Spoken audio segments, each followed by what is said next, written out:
یہ میں نے ایک واقعہ کا انتخاب فرمایا ہے۔ یہ واقعہ حضور خواجہ غریب نواز یعنی حضرت خواجہ معین الدین چشتی اجمیری رضی اللہ تعالیٰ عنہ کا ہے۔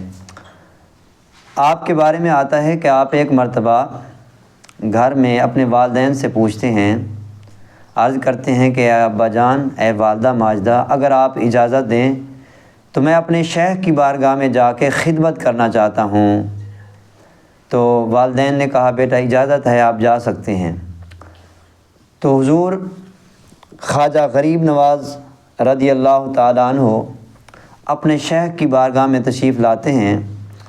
جب وہاں پہنچتے ہیں آستانے پہ تو پتہ چلتا ہے کہ حضور کے شیخ نے حضور حضرت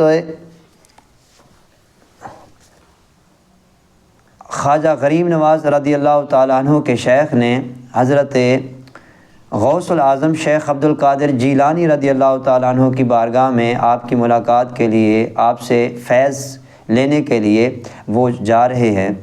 تو آپ نے پھر درخواست کی، عرض کیا کہ یا حضرت، اے مرشد گرامی، اگر آپ مجھے اجازت دیں تو میں بھی آپ کی صحبت میں حضور سیدنا غوث العظم شیخ عبد القادر جیلانی رضی اللہ تعالیٰ عنہ کی بارگاہ میں جانا چاہتا ہوں۔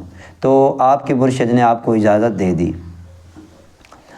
جب آپ سفر کے لیے روانہ ہوئے تو آپ کے دل میں خیال آیا کہ سردیوں کا موسم ہے، میرے شیخ کو پیاس بھی لگنی ہے، میرے شیخ نے وضو بھی فرمانا ہے۔ تو جب شیخ کو پیاس لگے گی تو ٹھنڈا پانی ہوگا تو شیخ کو تکلیف ہوگی۔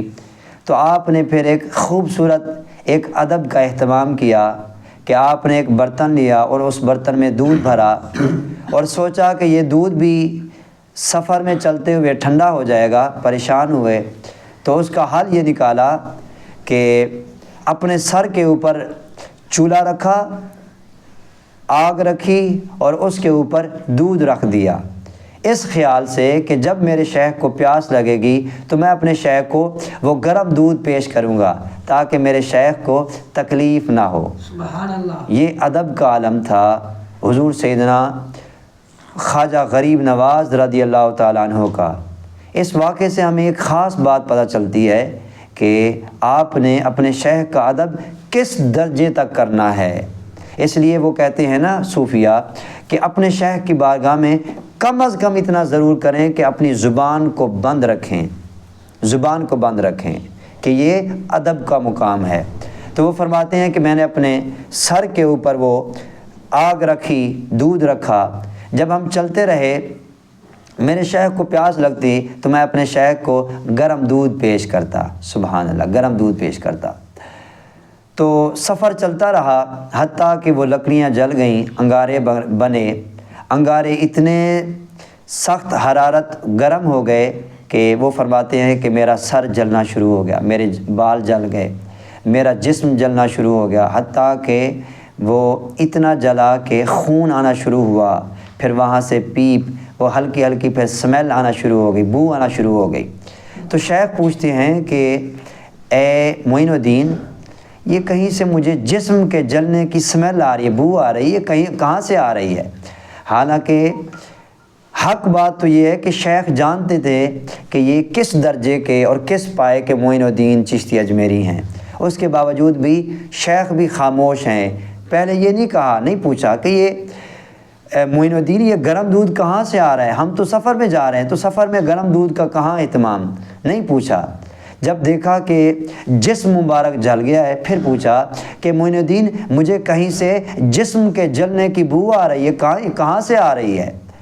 تو خواجہ معین الدین چشتی اجمیری خاموش ہیں، چپ ہیں، زبان سے کچھ نہیں کہہ رہے۔ جب شیخ نے غور سے دیکھا کہ آپ کے جسم مبارک میں سر کے بال جل گئے، جسم کی چمڑی جل گئی، آپ کی آنکھوں میں آنسو آ گئے۔